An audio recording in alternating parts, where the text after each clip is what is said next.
हरिः ओम् श्रीगुरुभ्यो नमः हरिः ओम् ॐ शन्नो मित्रः शं वरुणः शन्नो भवत्वर्यमा शन्न इन्द्रो बृहस्पतिः शन्नो विष्णुरुक्रमः नमो ब्रह्मणे नमस्ते वायो त्वमेव प्रत्यक्षं ब्रह्मासि त्वमेव प्रत्यक्षं ब्रह्म वदिष्यामि ऋतं वदिष्यामि सत्यं वदिष्यामि तन्मामवतु तद्वक्तारमवतु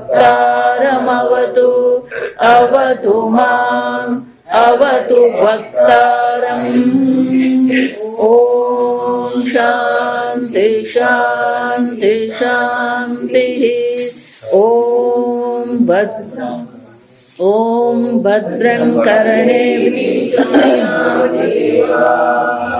भद्रं पश्येमाक्षभीर्यजत्राः स्थिरैरङ्गैः स्तुष्टुवागुंसस्तनूभिः व्यशेम देवहितं यदायुः स्वस्ति न इन्द्रो वृद्धश्रवाः स्वस्ति नः पूषा विश्ववेदाः स्वस्ति नस्ताक्षो अरिष्टनेमिः स्वस्ति नो बृहस्पतिर्दधातु ॐ शान्ति शान्ति शान्तिः ॐ सहना भवतु सहनौ भुनक्तु सह वीर्यं करवावहै तेजस्विनावधीतमस्तु मा विद्विषावहै ॐ शान्ति शान्ति शान्तिः ॐ सदाशिवसमारम्भाम् शङ्कराचार्यमध्यमाम् अस्मदाचार्यपर्यन्ताम् वन्दे गुरुपरम्पराम् श्रुतिस्मृतिपुराणानाम् आलयम् करुणालयम् नमामि भगवत्पादम् शङ्करम् लोकशङ्करम् शङ्करम् शङ्कराचार्यम् केशवम् बादरायणम् सूत्रभाष्यकृतो वन्दे भगवन्तो पुनः पुनः ईश्वरो गुरुरात्मेति मूर्तिभेदविभागिने व्योमवद्व्याप्तदेहाय दक्षिणामूर्तये नमः मूर्तये सर्वविद्यानां विशजे भवरोगिणां गुरवे सर्वलोकानां दक्षिणामूर्तये नमः ॐ नमः प्रणवार्थाय शुद्धज्ञानैकमूर्तये निर्मलाय प्रशान्ताय दक्षिणामूर्तये नमः। अथ इदानीम् अस्मात् साध्यसाधनरूपात् सर्वस्मात् संसारात् विरक्तस्य परस्यां विद्यायाम् अधिकारप्रदर्शनार्थम् इदमुच्यते। द्वे विद्ये वेदितव्ये परा च अपरा च। अपરા વિદ્યામાં ક્યાં સુધી આપણને ફળ મળી શકે, કેટલા પ્રમાણમાં આપણને ફળ મળી શકે એ શ્રુતિ માતાએ 11મા મંત્ર સુધી આપણને દર્શાવ્યું. અને એટલે શંકરાચાર્ય છેલ્લે કહે છે એતદંતઃ, આટલે સુધી પર્યંત. જો ભગવાન પણ એ કહે છે આ બ્રહ્મ ભુવનાન લોકાન, છેવટે આ જગતમાં કર્મ કહીએ, ઉપાસના કહીએ, પુણ્ય કહીએ, આ બધાથી આપણને જે ગતિ અથવા તો શ્રેષ્ઠ સાત્વિક જે ગતિ પ્રાપ્ત થાય છે એ બ્રહ્મલોક પર્યંતની છે. અને એટલા માટે કે છે કે આ પ્રકારથી ગતિ અને આ ગતિ છે સ્વર્ગલોકમાં જઈએ, બ્રહ્મલોકમાં જઈએ, આટલે સુધી આ બ્રહ્મ ભુવનાન લોકાન. પણ આ બધી ગતિ કેવી છે? પુનરાવર્તિનો અર્જુન, ફરીથી પાછું શું કરવું પડે? પુનરાવર્તન તો થવાનું જ છે. જવાબ. અને એટલે શંકરાચાર્યજી કહે છે અથ એટલે કે નવો. અથ શબ્દ ક્યારે વાપરવામાં આવે? જ્યારે કંઈક નવો વિષય શરૂ થવાનો હોય ત્યારે પેલો અથ એવું કહેવામાં આવે. એટલે શંકરાચાર્યજી કહે છે અથ ઇદાનીમ, હવે આ એક નવો વિષય શરૂ થાય છે કે જેને જો આ સમજો સાધ્ય સાધન રૂપાત. ગઈકાલે આપણે જોયું કે આ કર્મ જે છે કેવું છે? કર્મના 3 લક્ષણ છે. સાધ્ય સાધન રૂપ છે, ક્રિયાકારક રૂપ છે અને ફળ આપનારું છે, એટલે કે અનિત્ય ફળ આપણને આપનારું છે. અને એટલે કે છે કે આ પ્રકારથી સાધન સાધ્ય સ્વરૂપ જે કર્મ છે એ કર્મમાં ક્રિયાકારક છે અને એ સાથે સાથે અનિત્ય ફળ આપનાર છે.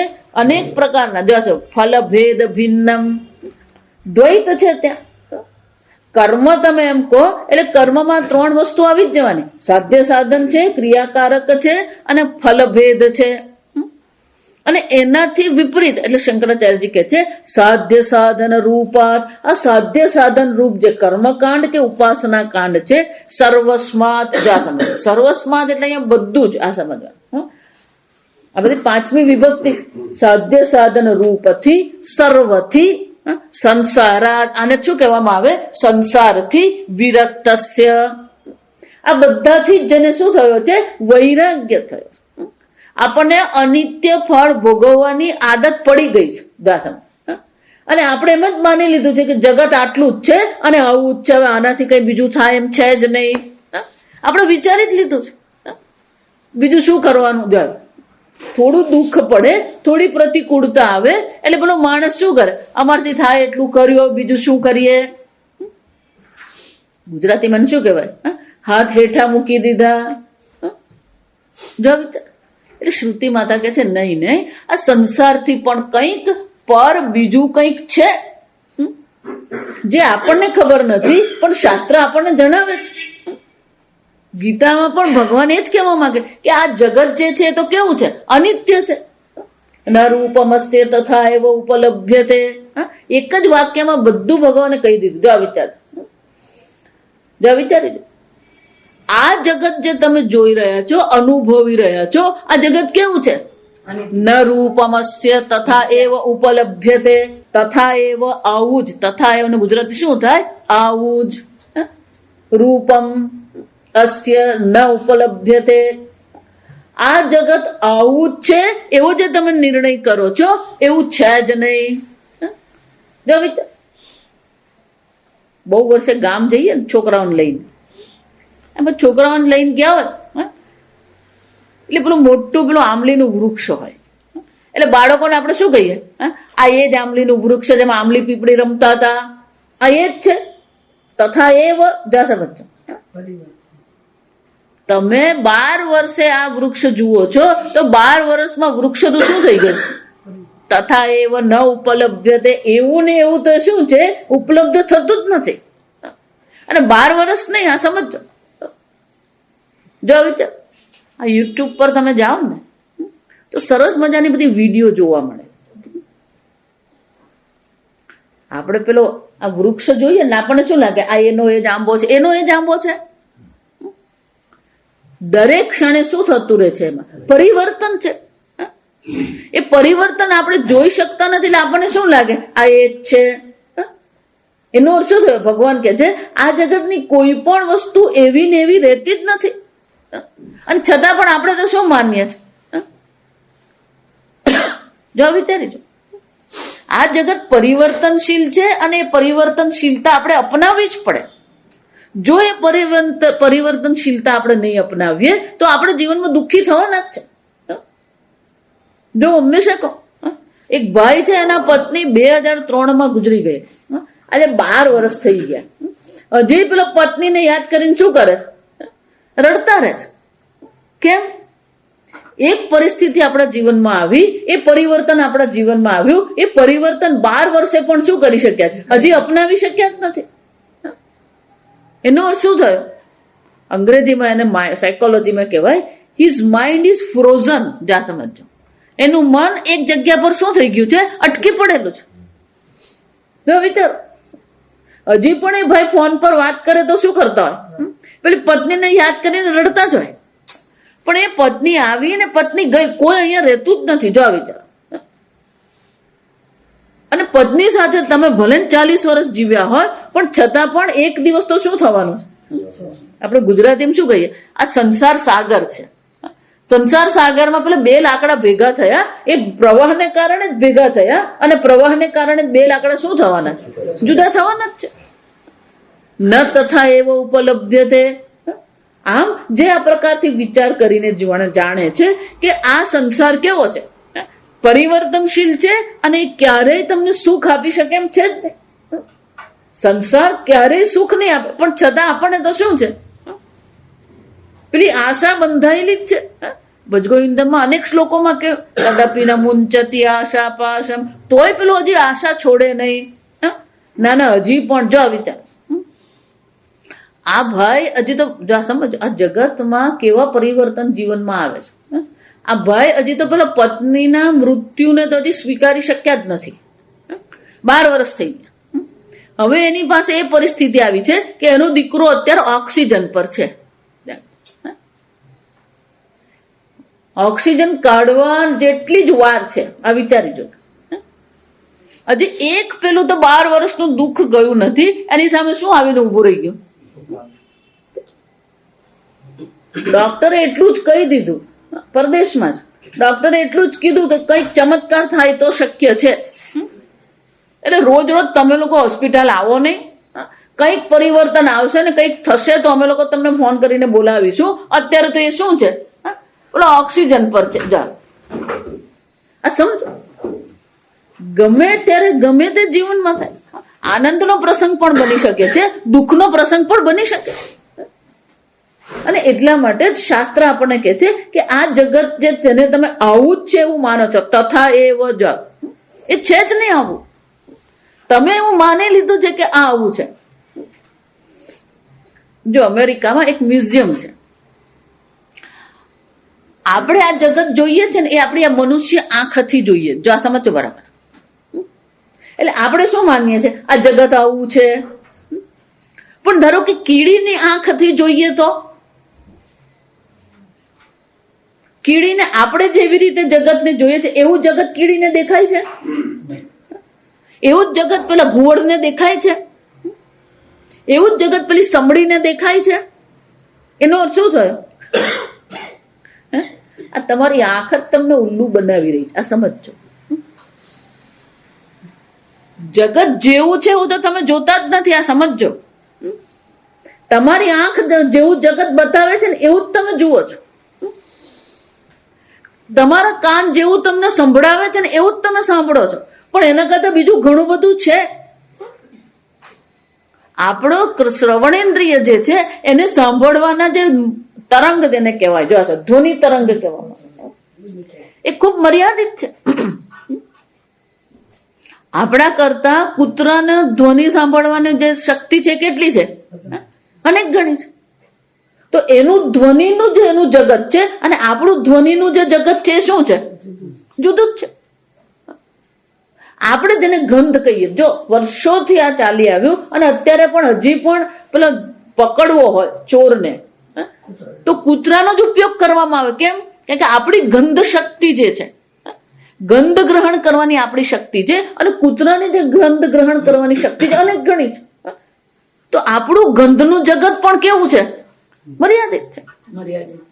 આપણી ઇન્દ્રિય 5 ઇન્દ્રિય આપણને જે દર્શાવે છે એ આપણે જોઈએ છે. એનો અર્થ એવો નથી કે આપણે આખું જગત જોઈ લીધું. અને એટલે ભગવાન કહી રહ્યા છે કે તને 5 જ્ઞાનેન્દ્રિયથી જે તું જાણી રહ્યો છે, ન રૂપમ, રૂપ એટલે આ 5 ઇન્દ્રિયથી ગ્રહણ કરેલા વિષયો, તથા એવ ન ઉપલબ્ધ, જેવા છે એવા તો આપણે જોતા જ નથી. જો આ વિચારો. અને એટલા માટે જ શંકરાચાર્યજી બહુ સરસ શબ્દ વાપરે કે આ જે આ સંસાર છે જે ક્રિયાકારક રૂપ છે, સાધન સાધ્ય છે, અને ફલભેદ ભિન્ન, અનેક પ્રકારની ભેદ બુદ્ધિ છે, દ્વૈત છે. આવા દ્વૈતથી શું કરવું છે? વિરક્તસ્ય. એક જ શબ્દ. આ બધાથી જ આપણા મનમાં શું થવો જોઈએ? વૈરાગ્ય થવો જોઈએ. આ સંસારથી વૈરાગ્ય થવો જોઈએ. અને એટલે કે છે વિરક્તસ્ય પરસ્યામ વિદ્યાયામ અધિકાર પ્રદર્શનાર્થમ. બે વિદ્યા છે, પરા છે અને અપરા છે.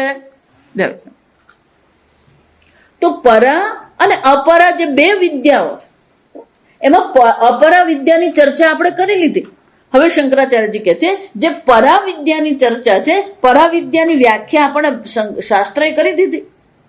યયા તદ અક્ષરમ અધિગમ્ય, તે અક્ષર બ્રહ્મનું જેનાથી જ્ઞાન થાય છે એ પરાવિદ્યા છે. પણ એ પરાવિદ્યામાં અધિકારી કોણ છે? કોને આ પરાવિદ્યામાં જ્ઞાન થઈ શકે અથવા રુચિ થઈ શકે?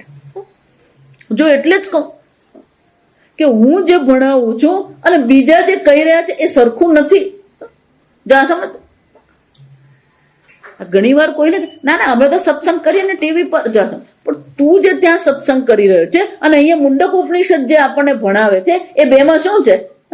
આસમાન જમીનનો ફરક છે. આ સમજો.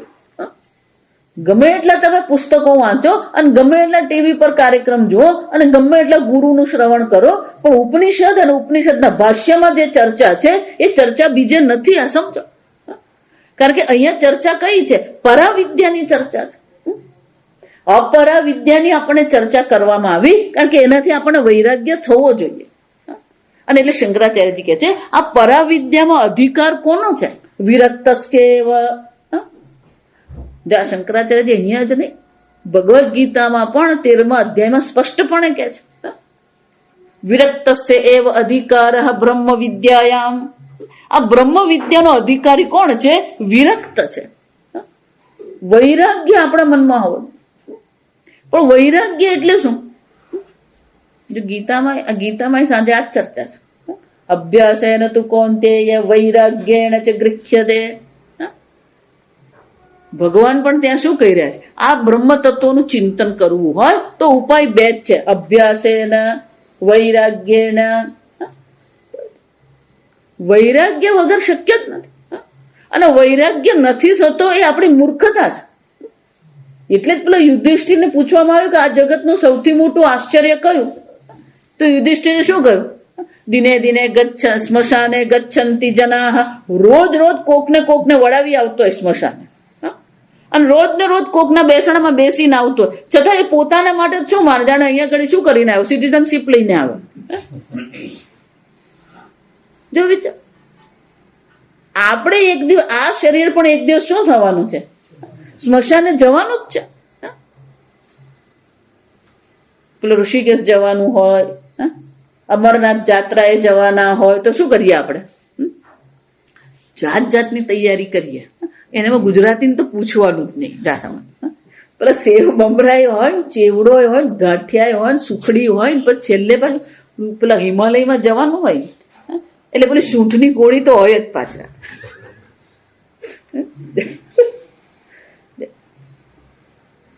અમરનાથની યાત્રાએ જવાનું છે, 15 દિવસ જવાનું છે. આપણે કેટલી તૈયારીઓ કરીએ?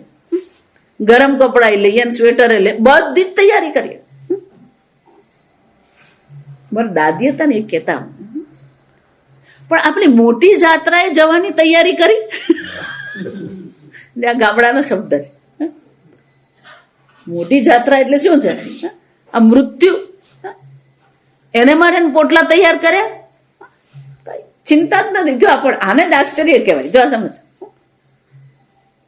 આ મૃત્યુ છે કોઈ છોડતું નથી. સંપ્રાપ્તે સન્નિહિતે કાલે. શંકરાચાર્યજી પણ ભજગોવિંદમાં શું કહે છે? સંપ્રાપ્તે મૃત્યુ આવીને ઉભું જ રહેવાનું છે. અને આ જગતની કઈ વસ્તુ તમારી રક્ષા કરશે? મને કહો. જો સમજ, કોઈને આ ડુકરું કરણે કહીને અપરા વિદ્યા જ કહે છે. ત્યાં પણ વ્યાકરણ, ડુકરું કરણે એટલે વ્યાકરણ છે. વ્યાકરણમાં પેલા ક્રુ ધાતુ ને જે દરેક ધાતુને પાણીની મુનિએ અર્થ આપેલો છે. હરિઓમ. તો પાણીની મુનિ જે અર્થ આપણને આપે છે એ અર્થમાં ડુકરું કરણે ક્રુ ધાતુનો અર્થ શું થાય? કંઈક કરવું. એટલે ત્યાં શંકરાચાર્યજી બે રીતે આપણને કરે છે. એક તો વ્યાકરણ જે છે, તો વ્યાકરણ એટલે અપરા વિદ્યા. જો આપણે અહીંયા જોઈ ગયા 4 વેદ અને વેદાંગ શું છે? અપરા વિદ્યા. એટલે અપરા વિદ્યા પણ કીધું. અને પેલું ક્રુ ધાતુ જ વાપરે. કેમ? પેલું કર્મ દર્શાવે છે.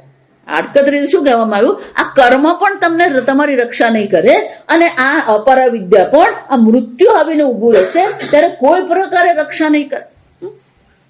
તમારી રક્ષા જો કરનાર છે તો કોણ છે? આ પરા વિદ્યા છે. પણ આપણને પેલી અપરા વિદ્યામાં કર્મમાં શું થઈ ગયું છે? આસક્તિ થઈ ગઈ છે. અને એટલે શંકરાચાર્યજી કહે છે આ પ્રકારથી સાધ્ય સાધન રૂપ જે કર્મ છે, ક્રિયાકારક ફલ ભેદ રૂપ જે કર્મ છે, એ કર્મથી શું છે? વિરક્તસ્ય અધિકાર પ્રદર્શનાર્થમ, જેને આ બધા સંસારથી વૈરાગ્ય થયો છે, એ વૈરાગ્ય જ આ પરાવિદ્યાનો અધિકારી છે. એ દર્શાવવા માટે ઇદમુચ્યતે એટલે કે આ 12મો મંત્ર આપણને દર્શાવવામાં આવે છે કે આ સંસાર પ્રત્યે આપણા મનમાં શું થવો જોઈએ? વૈરાગ્ય કેળવાવો જોઈએ. પણ કે વૈરાગ્ય એટલે શું? બધું છોડીને બેસી ગયા, કપડા પહેરી લીધા એટલે વૈરાગ્ય કહેવાય? વૈરાગ્ય એટલે કે આ મને સુખી કરી શકે એમ છે જ નહીં, આ મને દુઃખી કરી શકે એમ છે જ નહીં. આપણા મનમાં આ નિર્ણય આવવો જોઈએ, કોઈ મને સુખી દુઃખી કરી શકે એમ છે જ નહીં, તો એને વૈરાગ્ય કહેવાય. પણ આપણા માટે શું છે? પેલું દૂધ ટાઈમ પર નહીં આવે ને તોય આપણે તો દુઃખી થઈ જઈએ, અને છાપું નહીં આવે તો પછી હા જાણે જગત જ છૂટી ગયું.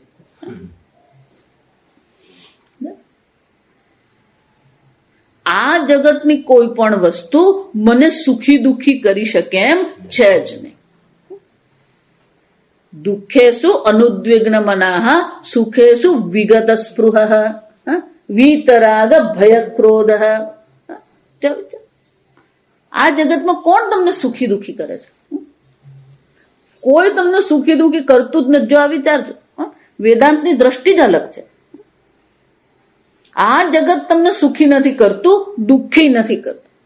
જ્યાં સુધી તમે વિચાર કરો ને ત્યાં તમે એવો નિર્ણય કરી લીધો. જો હું વારંવાર કહું, કોઈ પણ વ્યક્તિ વિશે આપણે કોઈ અભિપ્રાય બાંધવાની જરૂર જ નથી, છતાં પણ આપણે શું કરતા રહીએ? અભિપ્રાય બાંધી જ લઈએ છીએ. આ આવો છે અને આ આવો છે. કોણે કીધું તમને? કોઈકે જ કીધું છે. જો વિચાર, આપણે જેમ કહીએ આ માણસ બહુ સારા છે,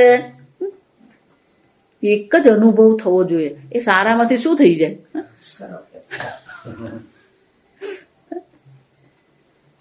જ્યાં સુધી આપણે અનુકૂળ છે ત્યાં સુધી આપણે એને સારા કહીએ છીએ. પ્રતિકૂળ થયું એટલે શું થઈ ગયું? કોને અનુકૂળ કહીએ, કોને પ્રતિકૂળ કહીએ? એટલે પણ વૈદ માટે પણ શું કહેવાય? વૈદ વેરી. જો સમજ, ક્યાં સુધી વૈદ પણ આપણે કામનો? રોગ છે ને ત્યાં સુધી વૈદ કામનો. જ્યાં સુધી પેલો રોગ છે ત્યાં સુધી પેલો વૈદ સારો છે, પણ રોગ ગયો પછી કોણ? જો ખરેખર કહું, આ ડોક્ટરો જે ખરેખર કહું, બિચારા પેલો માંદા પડે ને જાય, પછી બાબુ કોઈ ફોન કરીને પૂછે નહીં, સાહેબ કેમ છો? એ બધાને કેમ છો પૂછતો ફરે, પણ એને પૂછવા વાળા કેટલા? અને ધારો કે એ માંદા પડી ગયો, માંદા પડે ને આ ડોક્ટરે માંદા પડે, પણ ડોક્ટરે માણસ જ છે. સુખ ને દુઃખ એ શું છે? આપણે વિચારમાં છે. એટલે વૈરાગ્ય કોને કહેવાય? આ મને સુખ આપી શકે એમ નથી, આ મને દુઃખ આપી શકે એમ છે જ. જો હંમેશા દ્રષ્ટાંત હું તમને આપું જ છું કે આપણે અહીંયા હલતા ચાલતા પેલો લારી પરથી જમરૂખ લઈને ખાઈએ ને, આપણને શું થાય? કઈ થાય છે? આપણને કઈ નથી. પણ બહાર વાળો આવે ને, આપણા ઘરનું પાણી પીને એને શું થઈ જાય? એને શરદી થઈ જાય ને, ડાયરિયા થઈ જાય ને, પેટ બગડે ને, બધું જ થાય. જાવ પણ એટલે આપણું ભારત નકામું નથી. જો સમજો, ઊંધું નહીં વિચારવાનું. આપણે એ પાણી પીએ છીએ, આપણને કઈ નથી થતું. આપણે માણસ છે ને એ માણસ છે કે સ્વર્ગમાંથી આવેલો નથી. આ સમજો, આપણે જમરૂખ ખાય. આપણે તો પેલો બોર હોય ને, તો બોર પડ્યા હોય તો બોર પર શું કરી લે? હવે આ બધા જાત જાતનું ધોવાની ચર્ચા કરે. આ સમજો, પહેલા તો પેલા લારીમાંથી બોર લાવે ને એને શું કરવાનું? ખાઈ લેવાનું. શું થાય? કઈ નથી થતું. પેલો બહાર વાળો જે છે એની પ્રતિકાર શક્તિ એટલી બધી નીચી છે, ઓછી છે કે પાણી પીએ ને તો એને ડાયરિયા થઈ જાય, અને આપણે બોર ખાધા હોય રસ્તા પર ના તોય કઈ થાય નહીં. એનો અર્થ શું થયો? જેટલી આપણી પ્રતિકાર શક્તિ વધારે હશે એટલું જ આ બહારનું જગત આપણને સુખી દુઃખી કરી શકે નહીં. એમ માનસિક રીતે પણ શું છે, આપણે એટલા બધા દુર્બળ છીએ. જો આ સમજો, અહીંયા જ આવશે આ ચર્ચા. આત્મબલમ એને કહેવામાં. જો આ સમજો, અહીંયા જ કે છે નાયમાત્મા બલહીને લભ્ય. આપણું મન દુર્બળ છે, આપણા મનમાં બળવાન બનવું જોઈએ. નાની નાની વાતમાં આપણે શું થઈ વિક્ષિપ્ત થઈ જઈએ, ઉદ્વિગ્ન થઈ જાય. મન બળવાન હોવું જોઈએ. આપણી દુર્બળતા જે છે એ જ આપણને સુખી દુઃખી કરે છે. શારીરિક રીતે જોઈએ, માનસિક રીતે જોઈએ. અને એટલે કે છે વૈરાગ્ય એટલે આપણું કેટલું મન બળવાન છે. વૈરાગ્ય એટલે શું છે? બહારની કોઈ વસ્તુ મારા પર શું છે સુખ દુઃખ કરી શકે. પણ એનો અર્થ એવો નથી કે પેલો માણસ જડ જેવો છે. જો આ સમજ, પેલો જડ જેવો હોય ને એને પણ શું થાય? પેલો ઉન્મત એટલે પાગલ. પાગલ ને એમ કહે કે આમ છે, એને કઈ ને સમજ પડે. પણ આ એવો નથી. વિરક્ત છે એટલે કે વૈરાગ્યવાન છે, એટલે એને ખબર છે આને અનુકૂળતા કહેવાય, આને પ્રતિકૂળતા કહેવાય, આને માન કહેવાય, આને અપમાન કહેવાય, આને જય કહેવાય, આને પરાજય કહેવાય. એને પણ ખબર છે, પણ એ બધી વસ્તુને એના મન પર શું છે અસર થતી નથી. આપણું મન દુર્બળ બને ને તો જ આ જગત આપણને સુખી દુઃખી કરી શકે. જેટલું મન તમારું બળવાન હશે તો આ જગત તમને કઈ નહીં કરી શકે. અને એ બળ ક્યાંથી આવે છે? આ વૈરાગ્યથી આવે. જો આ સમજ, વૈરાગ્ય તમને એ આત્મબળ આપે છે જેને કારણે આ જગત તમારા પર શું છે અસર કરી નહીં શકે. જો આ સમજો, વૈરાગ્યનો અર્થ સમજવાનો. આ જગત તમારા પર ત્યારે જ અસર કરી શકે જ્યારે તમારામાં દુર્બળતા છે. વૈરાગ્ય તમને બળ આપનાર છે. અને એટલે શંકરાચાર્યજી કહે છે જે આ જગતના સુખ દુઃખ થી ઉપર ઉઠી ગયો છે. વૈરાગ્યનો અર્થ શું થાય? આ જગતના સુખ દુઃખ થી શું થઈ ગયો છે? એ ઉપર ઉઠી ગયો છે. આ ઉપર ઉઠવું જ પડે આપણે. આ ઉપર ઉઠવું સમજવા જેવું છે. નાના બાળકો હોય પહેલા પેલી એ લોકોને પેલી લખોટી લઈ આપ જા, રોજ પેલો લખોટી. જો આપણે બધા લખોટી થી રમેલા છે. અત્યારની આ જે પેઢી છે ને, ભમરડો, લખોટી, કૂકા, ગીલી દંડા, જાતા, આ બધું આપણે રમેલા. પેલી લખોટી લઈ આપે ને પછી એ પેલો શેરીમાં રમવા નીકળે. રોજ પેલો ગણીને 10 લખોટી લઈને જાય અને પછી આવે એટલે ગણે કેટલી થઈ, 10 ની 15 થઈ, 18 થઈ કે 8 થઈ. અને પછી પેલો એનો ડબ્બો હોય. અને આપણે પેલા ડબ્બા એટલે પેલા બજારમાંથી ડબ્બા લાવવાના નથી. પેલો ઘીનો ડબ્બો હોય, જા એ ડબ્બામાં શું કરીએ આપણે? પેલો બોર્નવિટાનો ડબ્બો, ઘીનો ડબ્બો, આ બધા ડબ્બા. એ ડબ્બામાં શું કરે? પેલી લખોટી ભરે. અને એને લખોટીને એટલી આસક્તિ હોય કે એ લખોટીનો ડબ્બો કોઈને પકડવા જ નહીં. એમાં જો પેલો નાનો ભાઈ હોય ને તો શું કરે? અમારી લખોટી તાર પકડવાની નહીં. ધારો કે પેલો માગે, જા મમ્મીને કે તને લઈ આપે, હું નહીં આપું. પણ જ્યાં મમ્મી પપ્પા એને સાયકલ લઈ આપી, પેલી લખોટી શું થાય? લે આ તારી. પેલો નાનો ભાઈ બિચારો ભોળો હોય. જો સમજો, એટલે એને ખબર નથી પડતી કે પેલી સાયકલ મળી એટલે લખોટી આપી. પણ એને લખોટી આપી એટલે એ શું થાય? ખુશ થઈ ગયો. એટલો ખુશ કે પછી ભાઈ જે કામ સોંપે ને બધું કરે છે. કેમ? મમ્મી ભાઈ મને લખોટી આપી. જા જો આ સમજો. લખોટીયાણે છોડી, જો આ શબ્દ સાંભળજો, લખોટીયાણે છોડી કે લખોટી છૂટી ગઈ? કેમ છૂટી ગઈ? એનાથી વધારે પેલું શું મળ્યું? સાયકલ મળી. એમ આ જગતમાં જેટલા પણ આપણે ભોગ કરીએ છીએ એ સ્થૂળ ભોગ છે. જો સૂક્ષ્મતા તરફ આપણે જઈએ તો આ સ્થૂળ ભોગ જે છે, આ સંસાર જે છે એ છોડવો પડશે કે છૂટી જશે? આ છૂટી જાય ને એને વૈરાગ્ય કહેવાય. છોડવાને વૈરાગ્ય નહીં કહેવાય, આ સમજો. એટલે જ પેલા મહામૃત્યુંજય મંત્રમાં શું કહેવામાં આવે છે? ઉર્વારુકમિવ બંધનાત. આ બંધન છે, આ સંસાર બંધન છે. એ બંધનમાંથી ભગવાન તમે મને છોડાવો, પણ કેવી રીતે? ઉર્વારુકમિવ, ઇવ એટલે જાણે કે, ઉપમા, ઇવ એટલે એના સમાન. ઉર્વારુક, આ ઉર્વારુક એટલે ચીબડું. જો આ તમે આ ચીબડું આ ગામડામાં રહે ને એને બધી આ ખબર પડે. ચીબડું જે હોય ને એના વેલા પર લાગેલું હોય. ચીબડું જેવું પાકે એટલે એની જાતે જ શું થાય? છૂટી જાય. એ ચીબડું પાકી ગયું હોય અને ફાટે. જો પાકું ચીબડું ત્યારે જ કહેવાય, એને શું કહેવાય? એ ફાટેલું હોય અને એમાંથી સુગંધ આવે. એ ચીબડું પછી ઘરમાં ગમે તે ખૂણામાં મૂકો ને આખા ઘરમાં શું થાય?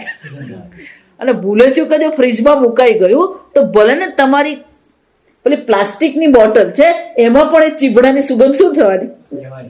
ઉર્વારુકમિવ.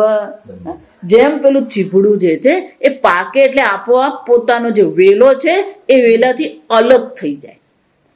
એને જ્યાં સુધી વેલાની જરૂર હતી ત્યાં સુધી એ વેલાને પકડીને બેઠું હતું. ત્યાં સમજો, જ્યાં સુધી એને વેલાની જરૂર હતી ત્યાં સુધી એને એને પકડેલું. પણ જ્યાં એ પરિપક્વ થઈ ગયું એ વેલાથી પોતાને એને શું કરી દીધું? અલગ કરી. એમ આપણું મન પણ જ્યાં સુધી દુર્બળ છે, પરિપક્વ બન્યું નથી, ત્યાં સુધી આ સંસારને પકડી રાખશે. પણ જો આપણે પરિપક્વ વ્યક્તિ બની ગયા, સ્વામીજી બહુ વર્ષો પહેલા બહુ સરસ પ્રવચન કરે, ઇમોશનલ મેચ્યોરિટી. જો ઇમોશનલ મેચ્યોરિટી, ભાવનાત્મક રીતે આપણે પરિપક્વ બનતા જ નથી.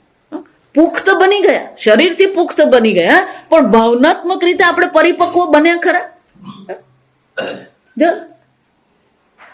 જેવું આપણે ભાવનાત્મક રીતે પરિપક્વ બનીએ, આ સંસારથી આપોઆપ જ શું થવાનું? વિરક્ત સેવ અધિકાર, વૈરાગ્ય થઈ જ જવાનું. જો વિચાર, આમ સંસાર છોડવાનો નથી, પણ સંસાર શું થવો જોઈએ? છૂટવો જોઈએ. આ વૈરાગ્યની અનેક વ્યાખ્યાઓ છે. આ બીજી વ્યાખ્યા કરી. હવે જો, ધારો કે તમે છોડી દીધું, ધારો કે તમે શું કરી દીધું? છોડી દીધું. તો છોડી દીધું શું થશે? છોડી તો દીધું, પણ મનમાં જો એના સંસ્કાર છે કે મનમાં જો રાગ દ્વેષ રહેલા છે તો ગઈકાલે મેં કહ્યું કે બહારથી તો છૂટી જશે, પણ અંદરથી શું થશે? કર્મેન્દ્રિયાણી સંયમ્ય યાસ્તે મનસા સ્મરણ. મનથી તો શું કરવાનું? એ સ્મરણ કરતો જ રહેવાનું. જો એટલા માટે જ વેદાંત ભણવું હોય ને તો છોડવાની વાત નહીં કરવાની, એ છૂટવું જોઈએ. છૂટે ને પછી છોડવાની વસ્તુ અલગ છે. પણ હજી સુધી એ છૂટ્યું નથી અને પછી તમે એને છોડી દેશો તો શું થવાનું? અને બીજું, ધારો કે તમે એમ માનતા હોય કે અહીંયા દુઃખ છે, તો એવું માનતા નહીં કે ઋષિકેશમાં જઈને તમે સુખી થવાના. ઋષિકેશ નહીં, સ્વર્ગમાં જઈને એ દુઃખી જ થવાનું. કેમ? આપણને દુઃખી થવાની આદત પડી ગઈ છે. દુઃખી થવાની જે આપણી આદત છે ને એ જતી જ નથી. માણસને દુઃખી થવાની આદત છે એટલું જ નહીં, પેલા બીજાએ પણ સમજવું જોઈએ હું કેટલો દુઃખી. અને જો પેલો બીજો નહીં સમજે તો આપણે શું માનીએ? સમજતા જ નથી, આપણે કેટલું સમજાવીએ છે હું કેટલો દુઃખી. આમ પોતાને દુઃખી માનવું એ પણ મૂર્ખતા છે. ભગવાન કહી રહ્યા છે સત્યમ જ્ઞાનમ અનંતમ બ્રહ્મ ન જાયતે મ્રિયતે વા કદાચિત. અને આપણે શું કરીએ? ભજનમાં આરતીમાં પછી એ જ ગાતા હોય, મેં મૂર્ખ ફલ. ભગવાન કે છે તું જ્ઞાન, સત્યમ જ્ઞાનમ અનંતમ બ્રહ્મ, અનંત જ્ઞાન સ્વરૂપ તું બ્રહ્મ છે. અને આપણે શું કહીએ? મેં. ભગવાને હસતો જો, એટલા માટે આ ભગવાન જે સસ્મિત બતાવે ને, મંદ મંદ સ્મિત ભગવાનનું કેમ છે? આપણું વાણી, આપણો વિચાર કેવા છે? છૂટતું જ નથી આપણા. અને ધારો કે છોડી દીધું તો મનથી તો શું થવાનું? સમજો, અંગ્રેજી મને બહુ સરસ કહે કે intellectually we have a value for that object, એ વિષય પ્રત્યે આપણા મનમાં મૂલ્ય હજી છે, અને જો એમાં મૂલ્ય રહ્યું છે ને છોડી દીધું તો શું થવાનું? એ તમારા મનને મુક્ત થવા દેશે? નહીં થાય. એટલે છોડી દઈએ ને તો મુશ્કેલી છે, એ છૂટવું જોઈએ આપણાને, તો જ એને વૈરાગ્ય કહેવાય. છોડી દીધું એને વૈરાગ્ય નહીં કહેવાય. ઘણા કોઈ પણ વ્યક્તિ હોય આ સંસારથી કંટાળે, આ જો આ ભારતમાં શક્ય, બીજે ક્યાંય નથી. આ સમજો, પેલો કંટાળે ને એટલે એને 3 જ વસ્તુ યાદ આવે.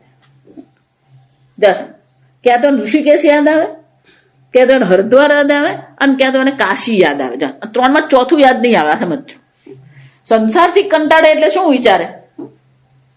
અને ચોથું કહીએ ને તો આશ્રમ. માતાજી કોઈક આશ્રમ હોય તો જઈને રહીએ. પેલો કંટાળે એટલે શું કરવાનું હોય? ચાલો ઋષિકેશ જઈએ. ધારો કે ઋષિકેશ ગયો, પણ ત્યાં બેઠો બેઠો પણ શું કરવાનો છે? અને મેં આગળ કહ્યું એમ કે જો તમારા પ્રારબ્ધમાં પ્રતિકૂળતા લખી જ છે તો ઋષિકેશ જઈને એવું માનો છો કે અનુકૂળતા થઈ જશે? જો બહુ વર્ષો પહેલાનો પ્રસંગ છે. બોમ્બેમાં એક પંડિત છે, કર્મકાંડી છે, રામચંદ્રન એમના. હવે તો બહુ મોટી 90 વર્ષની ઉંમર થઈ ગઈ છે. એટલે એક ડોક્ટર, એ ડોક્ટરને એના લગ્ન કર્યા એને બીજી ડોક્ટર છોકરી સાથે, અને સાથે સાથે એને પેલું, એ પોતે ડોક્ટર એટલે બીજા એક ડોક્ટર સાથે એને પાર્ટનરશિપમાં મોટી હોસ્પિટલ ખોલી લોન લઈને. જ્યાં સાંભળ, અને પછી પેલી હોસ્પિટલમાં લોન લીધી ને એને હોસ્પિટલ સરસ ચાલે. અત્યારે એની હોસ્પિટલ ખૂબ સરસ ચાલે. અને પેલી છોકરી સાથે એના લગ્ન થયા. પેલીનો સ્વભાવ જરા વિચિત્ર. પેલો બીજા કોઈ સાથે વાત કરે ને તો એને ફાવે નહીં, પોઝેસિવ કહેવાય એને. એટલે પેલી એટલી પોઝેસિવ ને આ એકદમ રમૂજ, હંમેશા હસતો રહેતો હોય, અને રસ્તે ચાલતા ને એ હસાવે, જોક્સ કરતો હોય, વાતો કરતો હોય, રમૂજ કરતો હોય. અને આ આવું કરે ને એટલે પેલીને બિલકુલ ગમે નહીં. એટલે હંમેશા 2 જણાને શું થતું રહે? ઘરે આવે ને એટલે પેલી એના ક્ષેત્રમાં એટલી હોશિયાર, આ એના ક્ષેત્રમાં હોશિયાર, પણ ઘરમાં આવે એટલે શું થાય? પેલા તણખા જરે, આપણે ભાષામાં એટલે એ લોકોના કોઈક મિત્ર હતા, એ લોકોએ મને વાત કરી. એટલે મેં કીધું રામચંદ્રનને પૂછીએ. રામચંદ્રને વાતો કરવામાં આવી, અને પછી પૂછ્યું કે આ આવું છે ને, અને હવે એમ થાય છે કે છોડી દે, કારણ કે બેના સ્વભાવ જ શું છે? પેલી એકદમ જ છે તે રિઝર્વ, અને આ એકદમ ખુલ્લા મનનું. એટલે પેલું રામચંદ્રે પછી બહુ સરસ કીધું, જા સમજ, કે જો તમે આ પતિ પત્ની જો છૂટા થશે ને તો એને સમસ્યા હોસ્પિટલમાં આવશે. એટલે મેં કીધું કેમ આવું કર? તો કે આમે એને છે ને આ સમસ્યા જ છે, 2 ભેગા ન રહી શકે એવું એ પ્રારબ્ધ લઈને જ આવેલો છે. હવે આ 2 માં જો આ પ્રતિકૂળતા જો સહન કરી લેશે તો પેલી પ્રતિકૂળતા નહીં આવે. પણ પત્નીથી જો છૂટો થઈ ગયો અને 2 ભેગા રહે તો સમસ્યા છે, તો એ સમસ્યા ક્યાં જવાની? કેમ? કે પ્રારબ્ધમાં લખાવીને જ આવેલો છે. એના પ્રારબ્ધમાં લખાયેલું છે કે 2 ભેગા થાય ત્યારે શું થવાનું? સમસ્યા ઉભી થવાની છે. તો કે આ સમસ્યા જો સહન કરી લેશે તો પેલી સમસ્યા અટકાવે છે. ને વિચાર, આપણે પ્રારબ્ધ લઈને આવ્યા, જ્ઞાની હોય કે અજ્ઞાની હોય, બધાએ શું કરવાનું? પોતાનું પ્રારબ્ધ તો ભોગવવાનું જ છે. ધારો કે તમે છોડીને ઋષિકેશ ગયા તો શું તમારું પ્રારબ્ધ વલસાડ બેસી રહેવાનું છે? એ પ્રારબ્ધ ત્યાં પણ શું કરવાનું? અહીંયા જેમ પ્રતિકૂળતા ઉભી કરી એમ ત્યાં પણ શું કરવાનું છે? પ્રારબ્ધ પ્રતિકૂળતા ઉભી કરશે જ. અહીંયા અને અત્યારે જ જો છૂટી જાય ને તો શાંતિ, અને ન છૂટી ગયું તમે મને કે આશ્રમમાં જઈએ. જો એટલા માટે સ્વામીજી પણ અમને શું કરે, 3 વર્ષ 3.5 વર્ષ આશ્રમમાં રાખે. સ્વામીજી અમને બહુ સરસ કે હું તમને આશ્રમમાં રાખું છું, તમને આ શાસ્ત્ર અધ્યયન કરાવું છું, આ ગુરુકુળમાં રહેવાનું છે. પણ જ્યાં શાસ્ત્ર અધ્યયન થઈ ગયું એટલે શું કરવાનું હોય? અમારો કોર્સ પૂરો થવાનો હોય ને એના 8 મહિના પહેલા જ બધાના ઇન્ટરવ્યુ શરૂ થઈ જાય, અને બધા એટલા ખુશ થતા કે સ્વામીજી અમારો ઇન્ટરવ્યુ લીધો, સ્વામીજીને મળવાનું. કારણ કે આખો દિવસ સ્વામીજી બિઝી હોય ને અમે ભણવામાં બિઝી, એટલે સ્વામીજી સાથે વાતો થતી જ નહીં હોય. એટલે સ્વામીજી સાથે વાતો કરવાનું મળે એટલે બધા ખુશ થતા, પણ અંદરથી સ્વામીજીને જ ખબર હોય કે આ બધાની સાથે હું વાત કેમ કરું છું.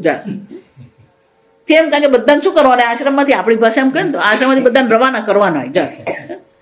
એટલે પૂછે ભાઈ તું આ પછી શું કરવાનો છે, નોકરી કરવાનો, ધંધો કરવાનો છે, શું? એટલે આ અધ્યયન પૂરું થાય પછી તમારા જીવનનું શું આયોજન છે એના વિશે સ્વામીજી પૂછે.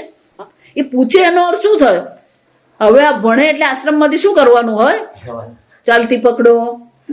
એટલે વિધિવાદમાં બહુ સરસ કે આશ્રમમાં કોર્સ પૂરો થાય ને એટલે બધાને પોટલા તૈયાર થઈ જ ગયા હોય, પોટલા બંધાઈ જ ગયા હોય. અમારો 8મી મે કોર્સ પૂરો થયો, સમજો 94માં 8મી મે કોર્સ પૂરો થયો ને 31 મે એટલે તો આશ્રમ ખાલી. વિચાર ગુરુકુલમ રહેવા માટે નથી, ગુરુકુલમ ગ્રહસ્થ માટે છે જ નહીં. ત્યાં ભણવાનું છે અને ભણીને શું કરવાનું છે? પછી તમે તમારા પ્રારબ્ધ પ્રમાણે જીવન જીવો. કારણ કે પ્રારબ્ધ સ્વામીજી કે હું તમારું પ્રારબ્ધ અટકાવી શકું એમ છે જ નહીં. આ 3 વર્ષ માટે મેં તમને રાખ્યા, ભણાવ્યા, હવે શું કરો? પ્રારબ્ધ પ્રમાણે. અને એટલે વૈરાગ્ય એટલે કે આપણા પ્રારબ્ધમાં જો, એટલે શંકરાચાર્ય શું કહે છે? યલ્લભસે નિજ કર્મોપાતમ. પોતાના કર્મને અનુરૂપ આપણા જીવનમાં જે પ્રસંગ બની રહ્યા છે એને પહેલા સ્વીકારવા પડે. પૂજ્ય સ્વામીજી એટલા માટે બહુ સરસ કે તમારા જીવનમાં જે છે જો તમે એને સ્વીકારશો નહીં, એનો અસ્વીકાર કરશો તો સતત તમારું મન શું કરવાનું? સંઘર્ષમાં રહેશે.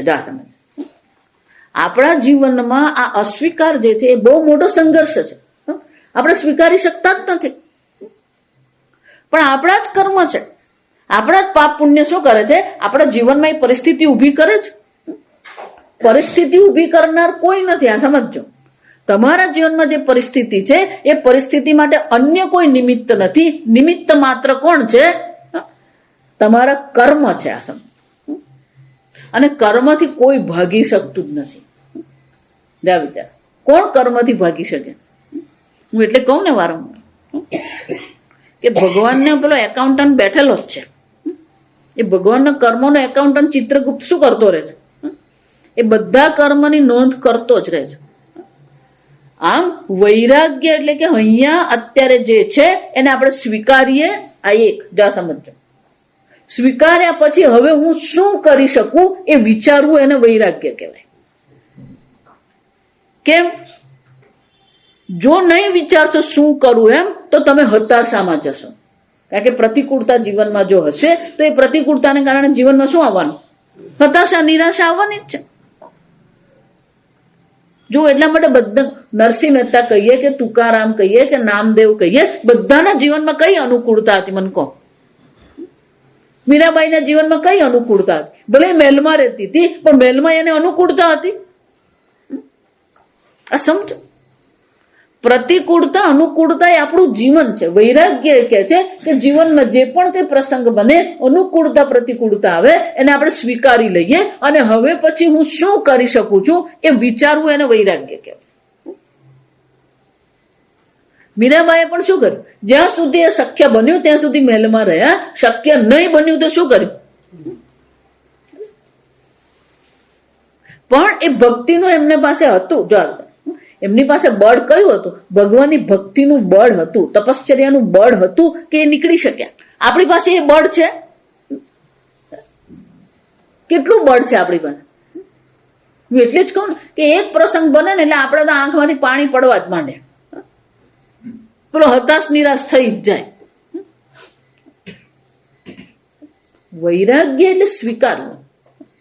પ્રતિકૂળતામાં પણ આપણું મન કોઈ પ્રકારે ઉદ્વિગ્ન નહીં થાય, અને વૈરાગ્ય. અને એટલે શંકરાચાર્યજી કહે છે વિરક્તસ્ય એવ અધિકારઃ. આ ત્રીજું. ચોથું, જીવનમાં આપણે શું ઈચ્છીએ છીએ? ધન ઈચ્છીએ છીએ કે ધનથી સુખી થવા માંગીએ છીએ? ઘર ઈચ્છીએ છીએ કે ઘરથી આપણે સુવિધા મેળવવા માંગીએ છીએ?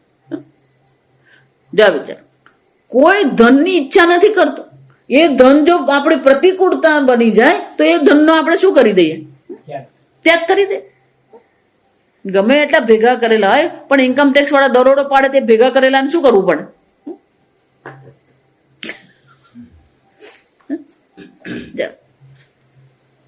તો છેવટે જો આને પુરુષાર્થ નિશ્ચય કહેવાય. શાસ્ત્રમાં એને શું કહેવામાં આવે? પુરુષાર્થ નિશ્ચય.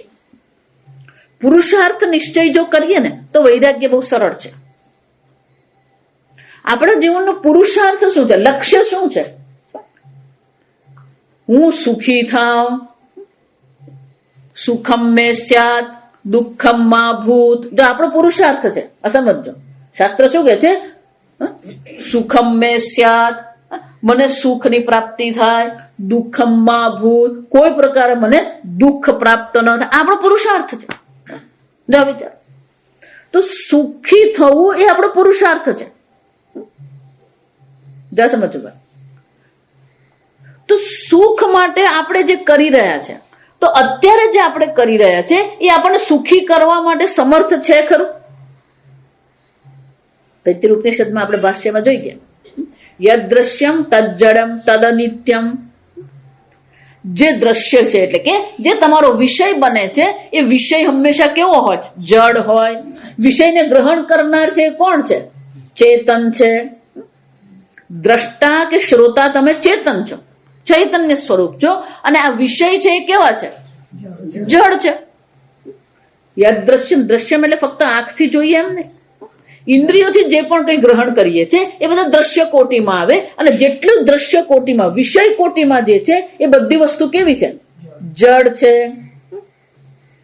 જો આગળ હું તમને કહી દઉં, કેટલાક વાક્યો હંમેશા યાદ રાખો. જ્ઞાનનું અધિષ્ઠાન ચૈતન્ય હોય એમ સુખનું અધિષ્ઠાન પણ શું હોય? સુખનું અધિષ્ઠાન જડ હોઈ શકે? હે, વિચારી જો, સુખનું અધિષ્ઠાન જડ હોઈ શકે? સુખનું અધિષ્ઠાન હંમેશા ચૈતન્ય હોય. યદ્રશ્યમ તજ્જડમ તદનિત્યમ, એ જડ છે અને એ શું છે? અનિત્ય છે. અને જો અનિત્ય છે તો શંકરાચાર્ય શું કહે છે? તદ દુઃખાત્મકમ. જો ગીતામાં 13મા અધ્યાયમાં આવશે, જન્મ મૃત્યુ જરા વ્યાધિ દુઃખ દોષ અનુદર્શનમ. આ બધામાં શું છે? દુઃખ નામનો દોષ રહેલો છે. એમ શંકરાચાર્યજી કહે છે, યદ્રશ્યમ તજ્જડમ તદનિત્યમ તદ દુઃખાત્મકમ તસ્માત હેયમ. તસ્માત, અને એટલા માટે શું કરવું જોઈએ? એને છોડી દો. હેયમ એટલે છોડવાનું નહીં, છોડી દો. એની પાસે કોઈ પ્રકારની સુખ દુઃખની અપેક્ષા નહીં રાખો. એનો અર્થ શું થાય? તમે જે ઈચ્છો છો અને તમે જે અત્યારે જીવનમાં કરી રહ્યા છો એ બેની વચ્ચે કોઈ સંબંધ છે? તમારે સુખી થવું છે, પણ તમે જે કરી રહ્યા છો એ તમને સુખ આપનારું છે?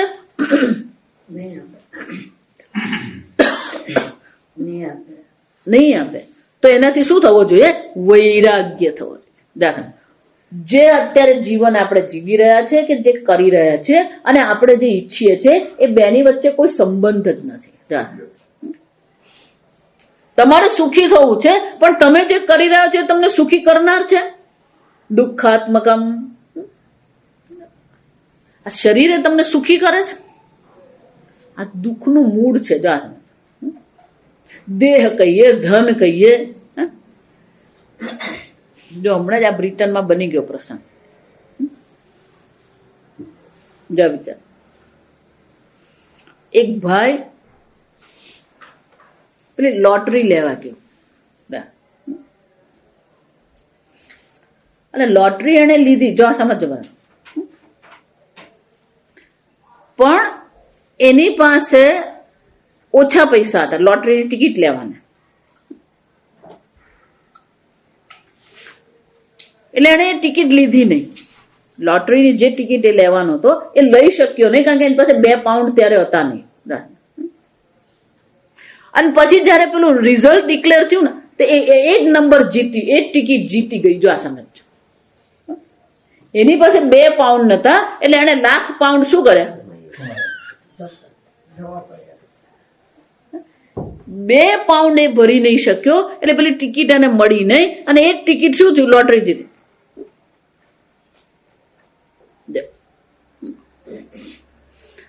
જીવન કેવું, જો આને જ કહેવાય. આ સમજો,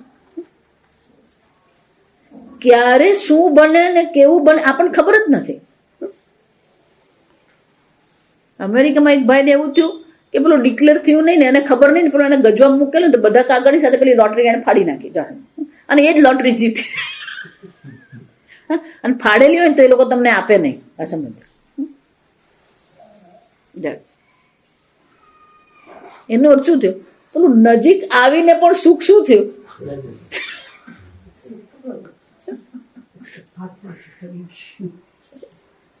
આ જીવન આવું જ છે. તમે જેને સુખ એમ માની રહ્યા છો પણ ખરેખર એ સુખ છે. જો એને લોટરીની ટિકિટ લીધી જ નહીં હોત અને એ લોટરીની ટિકિટ ધારો કે જીતી પણ ગયો, એને દુઃખ થતે? પણ પેલા 2 પાઉન્ડના લીધે લઈ નહીં શક્યો એટલે પેલું દુઃખ થયું. જો આ સમજો હું શું કહેવા માંગુ. જો એને લોટરીની ટિકિટ લીધી જ નહીં હોત અને પેલી ટિકિટ જીતી ગયો, એને કોઈ ફરક પડતે? પણ એને પેલું લેવાનો પ્રયત્ન કર્યો અને નહીં મળી તો શું થયું?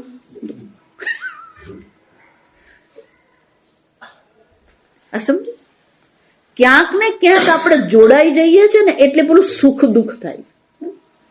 પેલો લોટરી સાથે જોડાયો કઈ રીતે? એ લેવા ગયો. જો લેવા જ નહીં ગયો તો દુઃખી થતે? હવે જીવનભર અફસોસ કરતો રહેશે. શું મારી પાસે 2 પાઉન્ડ હોતે તો જાણ. આ જીવન જ આવું છે. કોઈ ખરેખર લોટરી અને એના દુઃખને કોઈ સંબંધ જ નથી. આ સમજજો. પણ છતાં પણ સંબંધ થઈ ગયો. જો વિચારો. અને જિંદગીભર એ શું કરવાનો? પશ્ચાતાપ કરતો રહેવાનો. અને એટલે વૈરાગ્ય કોને કહેવાય? આ કોઈની સાથે આપણો કોઈ સંબંધ જ નથી. આ સમજો. પણ આપણે સુખની દ્રષ્ટિએ, દુઃખની દ્રષ્ટિએ, માનની દ્રષ્ટિએ, અપમાનની દ્રષ્ટિએ શું કરતા રહીએ છીએ? બધે પેલા સંબંધ જોડતા રહીએ છીએ. અને એ સંબંધ જ આપણને શું કરે છે? દુઃખી કરે છે. જો આ સમજો. એટલે સંબંધ કોને કહેવાય? સમ્યક બધનાતિ ઇતિ સંબંધ. જે સારી રીતે તમને બાંધે ને એને જ સંબંધ કહેવાય. અને આપણે બાપુ બધે શું કરતા ફરીએ? જ્યાં જઈએ ને સંબંધ બાંધવાનો પ્રયત્ન કરતા જ ફરીએ. ઓલા આશ્રમમાં જાય ને ત્યાં બધાના એડ્રેસ લઈ આવે, બધાના ફોન નંબર લઈ આવે, બધા. પણ તારે હું કામ ચેન્જ કરતા? તું 10 દિવસ એની સાથે રહેવાનો. આ માણસને આદત પડી ગઈ. જો સમજ. આપણને આદત પડી ગઈ છે દરેક સાથે શું કરવાનો? સંબંધ બાંધવાનો. અને એ જ સંબંધ પછી આપણને શું કરે છે? દુઃખી કરે છે. વૈરાગ્ય એટલે શું છે? આ કોઈ સંબંધ જ નહીં.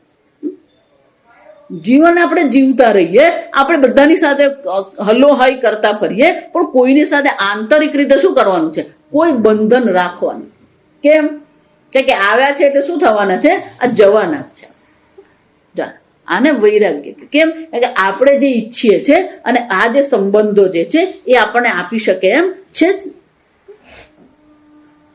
જ્યાં ભજગોવિંદમમાં બધી ચર્ચા છે વૈરાગ્યની. યાવત વિત્તોપાર્જન શક્ત તાવત નિજ પરિવારો રક્ત. જ્યાં સુધી હાથ પર પૈસા છે ને ત્યાં સુધી બધા કેમ છો પૂછશે. પશ્ચાત જીવતી જર્જર દેહે વાર્તામ કોપીને પૂછતી ગેહે. અજા વિચાર. આપણો સંબંધ કેવો છે? યાવત પ્રાણમ નિવસતી દેહે તાવત પૃચ્છતિ કુશલમ ગેહે. જ્યાં સુધી આ શરીરમાં પ્રાણ છે ને ત્યાં સુધી કેમ છો પૂછશે. ગતવતી વાયો દેહાપાય. આ શરીરમાંથી વાયુ પ્રાણ ગયો, દેહ પડ્યો. શું છે? ભાર્યામ બિભ્યતિ તસ્મિન કાય. એ શરીરથી કોણ બીવાનું છે? ભલે ને 40 વર્ષ ભેગા રહ્યા હોય પણ એ જ પત્નીને એમ કહીએ કહીને આખી રાત તમે બેસી રહેજો, કાલે અમે બધા આવીશું. બેસશે એકલી એ શરીર સાથે? આ પત્ની એમ નહીં, પતિની એ જ હાલત છે. ધારો કે પત્ની ગુજરી ગઈ હોય અને પતિને કઈ તમે બેસી રહેજો, અમે સવારે આવીશું બધા. બેસે? તૈયાર છે કોઈ બેસવા? તસ્યામ બિભ્ય. કેમ પાછો આવ્યો તો?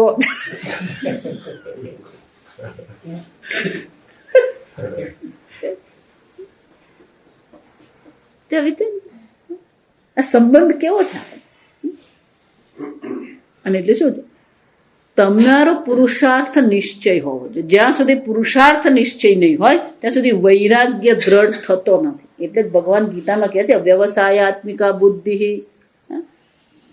વ્યવસાયાત્મિકા બુદ્ધિ એ પુરુષાર્થ નિશ્ચય આપણે કરીએ કે મારે સુખી થવું છે તો આ જગત મને સુખી કરી શકે એમ છે જ નહીં. એટલું જ નહીં, આ જગતમાં મને દુઃખી કરવાની પણ કોઈ તાકાત નથી. સમજો? બળવાન હોય ને એને કોઈનો ભય નહીં હોય. આ શારીરિક રીતે પેલો પહેલવાન જેવો હોય ને એ આ જગતમાં શું કરતો હોય? આરામથી ફરતો હોય. કેમ? બળવાન. એમ જો આત્મબળ જો તમને મળી ગયું, જો આપણે ગુજરાતીમાં કહેવત છે, મેઘ સમાન જળ નહીં, આપ સમાન બળ નહીં. કોઈ તમને દુઃખી કરી ગયું એનો અર્થ શું થયો? આપણું આત્મબળ એટલું ઓછું પડે. આમ આ જગત પ્રત્યે આપણે શું કરી દે? વૈરાગ્ય કેળવીએ. એટલે કે આ જગત કેવું છે? હું જે સુખી થવાની ઈચ્છા રાખું છું આ જગત મને સુખી કરી શકે એમ છે જ નહીં. આ નિર્ણય કરવો એને શું કહેવાય? વૈરાગ્ય કહેવાય. અને શંકરાચાર્યજી કહે છે આ પ્રકારથી જે વિરક્ત છે, વિરક્તસ્ય એવ પરસ્યામ વિદ્યાયામ અધિકાર, જે વૈરાગ્યવાન છે એને જ આ પરાવિદ્યામાં અધિકાર છે. અને એ દર્શાવવા માટે પ્રદર્શનાર્થમ ઇદમુચ્યતે, આ 12મો મંત્ર શાના માટે છે? કે જે વૈરાગ્યવાન છે એને જ આ જગત, આ પરાવિદ્યાનો અધિકાર છે, એ જ પરાવિદ્યાનો અધિકારી છે, એ જ પાત્રતા એનામાં છે. અને એ આશ્રુતિ માટે આપણે બહુ અદભુત, જો આ સમજો, આ એક જ મંત્ર જો આપણે સમજીએ, અદભુત મંત્ર છે આ. પૂજ્ય સ્વામીજીનો આ પ્રિય મંત્ર હતો. કાલે આપણે આ મંત્ર જોઈશું. પરીક્ષ્ય લોકાન, પરીક્ષા એટલે કે આ જગતની આપણે કસોટી કરીએ, વિવેક કરીએ, તો જ વૈરાગ્ય આપણા મનમાં આવવાનું. અને એકવાર વૈરાગ્ય હશે તો પછી આ પરાવિદ્યા આપણા માટે અત્યંત સરળ છે. આગળ આપણે આવતીકાલે. ઓમ અસતો મા સદ્ગમય તમસો મા જ્યોતિર્ગમય મૃત્યોર્મા અમૃતંગમય. ઓમ પૂર્ણમદ પૂર્ણમિદં પૂર્ણાત પૂર્ણમુદચ્યતે પૂર્ણસ્ય પૂર્ણમાદાય પૂર્ણમેવાવશિષ્યતે. ઓમ શાંતિ શાંતિ શાંતિ. હરિ ઓમ શ્રી ગુરુભ્યો નમઃ. હરિ ઓમ.